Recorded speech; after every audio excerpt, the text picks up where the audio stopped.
নমস্কাৰ বন্ধুসকল স্বাগতম জনাইছো আপোনালোকক SKGYT নিউজ এটা নতুন ভিডিঅলৈ আৰু আজিও মই আপোনালোকলৈ কেইবাটাও গুৰুত্বপূৰ্ণ খবৰ লৈ আহিছো গতিকে ভিডিঅটো শেষলৈকে চাই থাকিব বন্ধুসকল প্ৰথম খবৰটো আছে জুবিন গাৰ্গৰ বিষয়ে বৰ্তমান সময়ত সোশ্যাল মিডিয়াত জুবিন গাৰ্গৰ এটা কল ৰেকৰ্ডিং যথেষ্ট ভাইৰেল হৈ গৈছে য'ত তেওঁ যুৱক এজনক চিকিৎসাৰ বাবে সহায়ৰ আশ্বাস দিলে আৰু পোনপ্ৰথমতে মই আপোনালোকক কল ৰেকৰ্ডিংটো শুনাই লৈছো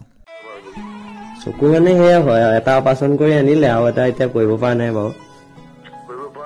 নাই কাম কৰিবি ইয়াৰ লগত আহিবি হয় মই চিকিৎসাটো কৰি দিম ঠিক আছে পিছে ভালে আছে নে আপুনি বৌ ভালে আছে নে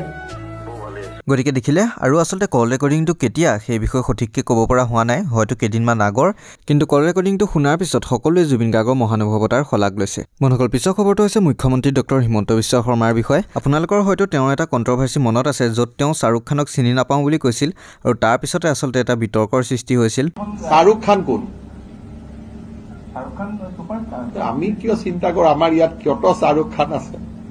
হয় না দেখিলে কিন্তু শেহতীয়াকৈ জামনগৰত যি আম্বানীৰ পুত্ৰৰ বিয়া আছিল তালৈ মুখ্যমন্ত্ৰী আৰু তেওঁ পৰিয়ালো গৈছিল আৰু তাৰ পৰা একপি ফটো ভাইৰেল হয় য'ত তেওঁ পত্নী আৰু কন্যাই শাহৰুখ খানৰ লগত ফটো তুলিছিল আৰু ইয়াৰ পিছতে পুনৰ মুখ্যমন্ত্ৰীৰ ওপৰত মিম বনাই আৰু তেওঁক ট্ৰল কৰা হয় যে আপুনি যাক চিনি নাপায় তেওঁৰ লগতে আপোনাৰ পত্নীয়ে ফটো তুলি আছে বন্ধুসকল আজি এই ভিডিঅ'টো ইমানেই মই আপোনালোকে সৰুকৈ আপডেট দুটা জনালোঁ যদি ভাল পালে লাইক শ্বেয়াৰ কমেণ্ট কৰিব নাপাহৰিব আৰু চেনেলত যদি নতুনকৈ আহিছে তেনেহ'লে ছাবস্ক্ৰাইব কৰিব আজিলৈ ইমানেই ধন্যবাদ জয় অসম